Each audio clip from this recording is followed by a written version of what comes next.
Congratulations. ನೀವೆಷ್ಟು ಅದೃಷ್ಟವಂತರು ಅಂತ ಗೊತ್ತಾ, ನೀವೆಷ್ಟು ಫಾರ್ಚುನೇಟ್ ಅಂತ ಗೊತ್ತಾ? ಯಾಕಂದರೆ ಇದನ್ನು ನಾನು ಹೇಳ್ತಾ ಇಲ್ಲ, ಕೃಷ್ಣ ಭಗವದ್ಗೀತೆಯಲ್ಲಿ ಹೇಳ್ತಾ ಇರೋದು.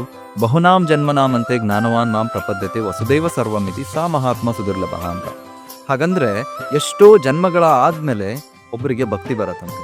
ಕನಕದಾಸರು ತಮ್ಮ ಕೀರ್ತನೆಯಲ್ಲಿ ಹೇಳೋ ಹಾಗೆ 84 ಲಕ್ಷ ಜೀವ ರಾಶಿಯನ್ನು ದಾಟಿ ಬಂದ ಈ ಶರೀರ, ಅಂದರೆ ಈ ಮಾನವ ಜನ್ಮ ಬರಲಿಕ್ಕೆ 84 ಲಕ್ಷ ಯೋನಿಗಳನ್ನ ದಾಟಿ ಬರಬೇಕು.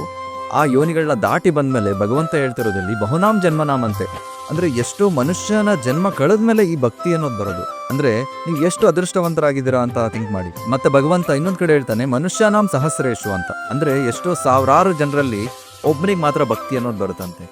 ಈ ಭಗವಂತನ ಭಕ್ತಿ ನಿಮಗೆ ಬಂದಿತ್ತು ಅಂತಂದರೆ ನಿಮಗಿಂತ ಫಾರ್ಚುನೇಟ್, ನಿಮಗಿಂತ ಪುಣ್ಯವಂತರು ಈ ಭೂಮಿನಲ್ಲೇ ಯಾರೂ ಇಲ್ಲ ಅಂತ ಅಂದ್ಕೊಳ್ಳಿ. ಭಗವಂತ ಕೃಷ್ಣ ಯಾರಿಗೆ ಏನು ಬೇಕಾದರೂ ಕೊಡ್ತಾನಂತೆ, ಆದರೆ ಭಕ್ತಿ ಮಾತ್ರ ಕೊಡೋದಿಲ್ಲ ಅಂತೆ. ಭಕ್ತಿನ ಓನ್ಲಿ ಸೆಲೆಕ್ಟೆಡ್ ಪೀಪಲ್, ಅವನಿಗೆ ಯಾರು ಇಷ್ಟ ಆಗ್ತಾರೆ, ಅವನಿಗೆ ಯಾರು ಅತಿ ಪ್ರಿಯರು, ಅವ್ರಿಗೆ ಮಾತ್ರ ಭಕ್ತಿಯನ್ನು ಕೊಡೋದು. ಟ್ಯಾಗ್ ಮಾಡಿ ನಿಮಗೆ ಗೊತ್ತಿರೋ ಆ ಎಲ್ಲ ಅದೃಷ್ಟವಂತರನ್ನ ಕಮೆಂಟ್ ಸೆಕ್ಷನಲ್ಲಿ. ಹರೇ ಕೃಷ್ಣ.